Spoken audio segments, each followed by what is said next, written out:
particularly valuable service that's offered by Wellbeing through work is to improve communication between an employer and a worker. I think the service can offer something that is valued by the employer in that he may not know, or she may not know, what adjustments may be made to the environment in which the person works, or indeed to the job itself, or indeed by changing the job. Now, the service can offer solid advice to the employer on that. Equally, there may be health problems which are affecting the employee, of which the employer knows very little or only partially. And in that circumstance, I think the service will be able to add value by explaining that situation and resolving the matter. Because really, when we come down to it, what we're looking at is a service which actually helps the employer to retain the staff in work which he or she values. We use the Wellbeing Through Work service really regularly. So far we've had them in doing group sessions every 6 months to make sure that our employees are aware and up to date with the service. Following that, then staff who want to continue with the service organise contact in their own time or in work time. When it can vary then from weekly contact to monthly contact, but I'm often in touch with the advisors regularly. The Wellbeing Through Work service has helped people to stay in work, especially because they can access the service through work. I think that's helped a lot. They do feel more supported by us. In relation to people who are off work with various problems, I think it has helped them to get over their problems and maybe return to work sooner. There's abundant evidence that the best place to manage mental health problems is in the workplace, if that is at all possible. And I'm glad to know that the service offered by Wellbeing Through Work for people who do get affected by mental health problems or distress is such that it guides them to the best way of managing the problem themselves, if they can do so, and then we get an early return to functioning. But they also provide things like talking therapies, they provide group therapies, they talk to the individual one-to-one and guide them, as I said earlier, to pieces of information which we know help people cope better. Because there are a number of studies now which demonstrate quite convincingly that improvements in confidence, improvements in the ability to cope, and in self-esteem and self-reliance are the most important determinants of people returning not just to work, but to normal functioning if they have mental health problems. I was getting very anxious and I was suffering with depression. I had to go off work and I visited the doctor. And the doctor then gave me the name of Wellbeing for Work. I had 3 options.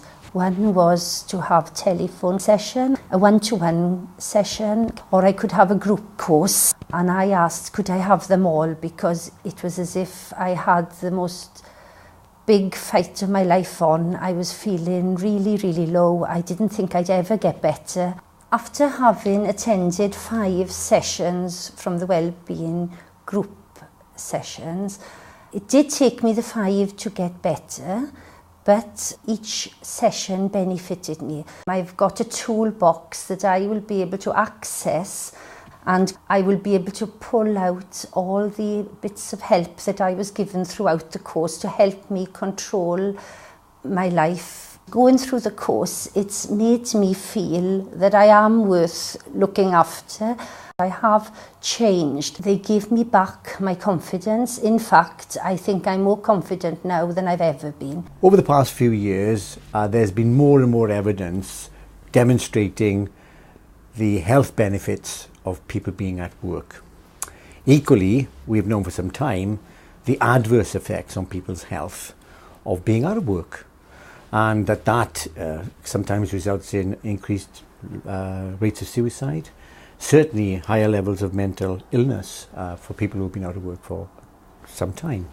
So therefore it is imperative to retain people in work and to manage people's health problems, whether they be mental or physical, in the workplace, if that's possible, because evidence shows that that's the best place to do it. Therefore, that is the value of Wellbeing Through Work. It's focusing on these issues and it's providing the tools and the resources and the people to help people to be retained in work by their employers. Running a small business is not easy. It's not just about doing the work, it's all the other issues that go with it. So the stresses placed on you as a small business owner are quite onerous. And as that stress builds up, sometimes some issue happens that flips it over into distress. And distress is a bad part of any business for any business owner or an employee as well. It's difficult for anyone to admit that they're not 100%. There are barriers, personal barriers, issues with individuals, but as long as people are aware that the Wellbeing Through Work service is available, it gives them the opportunity to actually take it upon themselves to do something about the issues that are affecting them. During a recession, keeping people in work is probably more important than it has ever been. Quite obvious. There are fewer jobs. Employers will want to retain their employees that they value in the workplace, and those that are at work will want to keep their jobs. So the sorts of skills, the sorts of resources and the sorts of support that's provided by the Wellbeing Through Work project are immensely important, both for workers themselves and for the employers. If employers wish to retain the people they value in the workplace, then they can go to Wellbeing Through Work and get the ideas, get the tools and get the systems to help them do that.